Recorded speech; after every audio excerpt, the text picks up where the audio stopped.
9 রোজা থেকে শুরু করে 22 রোজার মধ্যে। আপনি মাঝখানে যে 13টা কাজের কথা বললেন, আমরা এখন সেই কাজগুলো নিয়ে আলোচনা করব আমাদের এই পর্বে। তাহলে ডাক্তার জাকির, আজকে আমরা প্রথমে যে কাজটা নিয়ে আলোচনা করব সেটা হচ্ছে পবিত্র রমজান মাসের প্রেক্ষাপটে পরোপকার বলতে আপনি ঠিক কি বোঝাবেন, আর এই মাসে মুসলিমদেরকে কোন ধরনের পরোপকার করতে পরামর্শ দেবেন? মানুষের উচিত সারা জীবনে পরোপকার করা, তবে রমজান মাসে আমরা পরোপকারের সর্বোচ্চ চূড়ায় উঠব।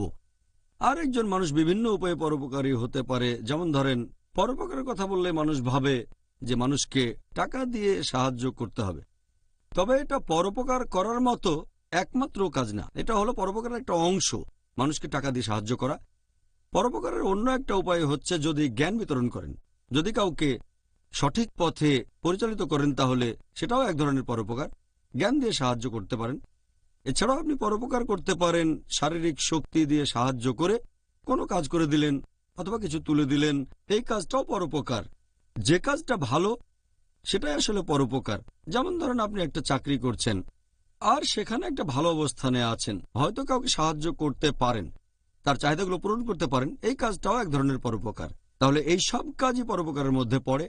আর আমাদের নবী মোহাম্মদ সাল্লাল্লাহু সাল্লামের একটা হাদিস বলছে, এটার উল্লেখ আছে সহিহ বুখারীতে, খণ্ড নম্বর 1, এটা আছে বুক অব রেভেলেশনে, হাদিস নম্বর 5।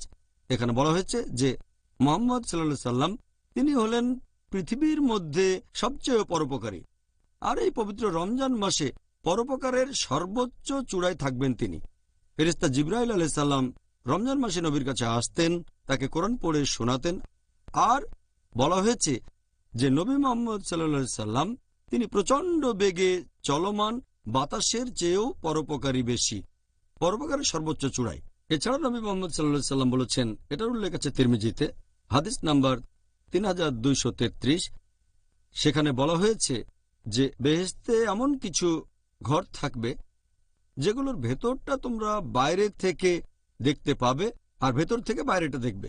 এই ঘরগুলো তৈরি করা হবে তাদের জন্য যারা পরোপকারী, যারা গরিবদের সাহায্য করে, যারা রোজা রাখে নিয়মিতভাবে আর রাতের বেলায় নামাজ পড়ে।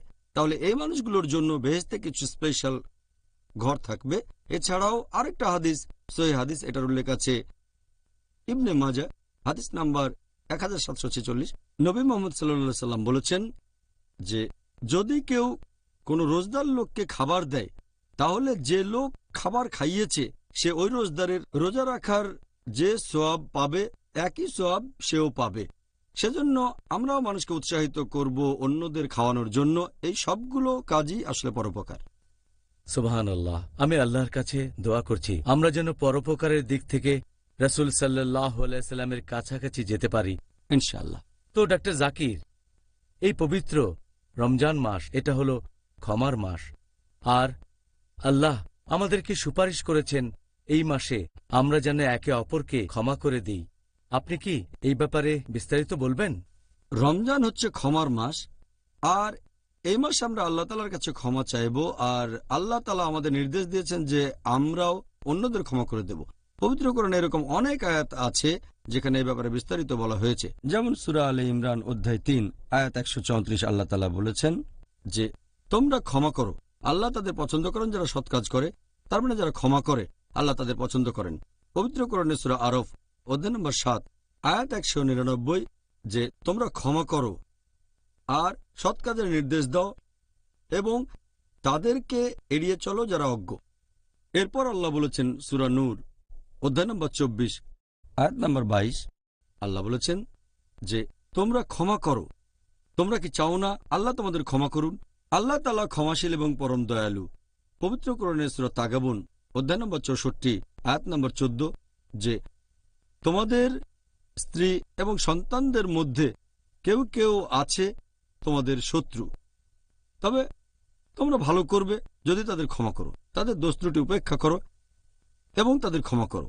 নিশ্চয়ই আল্লাহ ক্ষমাশীল এবং পরম দয়ালু। তাহলে আল্লাহ সুবহানাহু ওয়া তাআলা আমাদের মুসলিমদের সবাইকে উৎসাহিত করেছেন যে যতজন মানুষকে সম্ভব হয় তোমরা ক্ষমা করে দাও, আল্লাহ তোমাদের ক্ষমা করবেন। আর এই ক্ষমার ব্যাপারে নবীগণের জীবনী থেকে আমরা শ্রেষ্ঠ উদাহরণগুলো পাই। একটা হলো একজন নবী ইউসুফ আলাইহিস সালামের জীবনের ঘটনা। আমরা জানি যে ইউসুফ আলাইহিস সালাম তার 10 জন সৎ ভাই তার বিরুদ্ধে ষড়যন্ত্র করল, তাকে মেরে ফেলতে চাইল, কিন্তু আল্লাহ তাআলা তার জীবন বাঁচালেন। পরবর্তীতে তিনি হলেন মিশরের গভর্নর।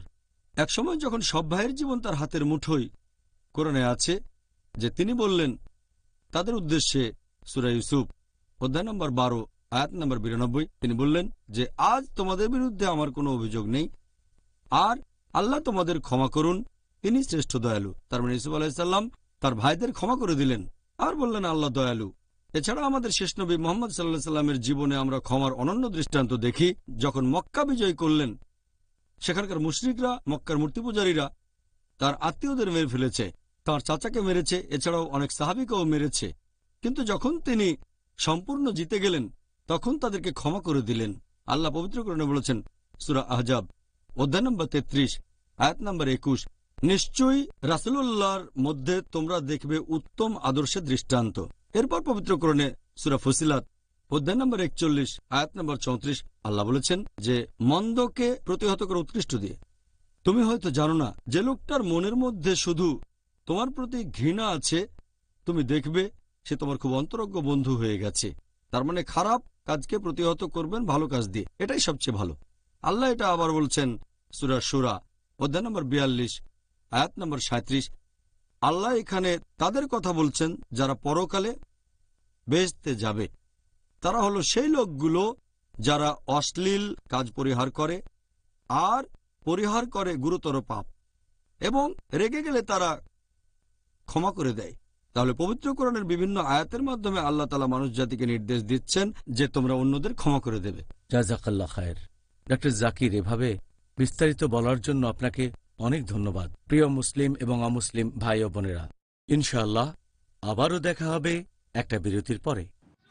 It is Ramadan.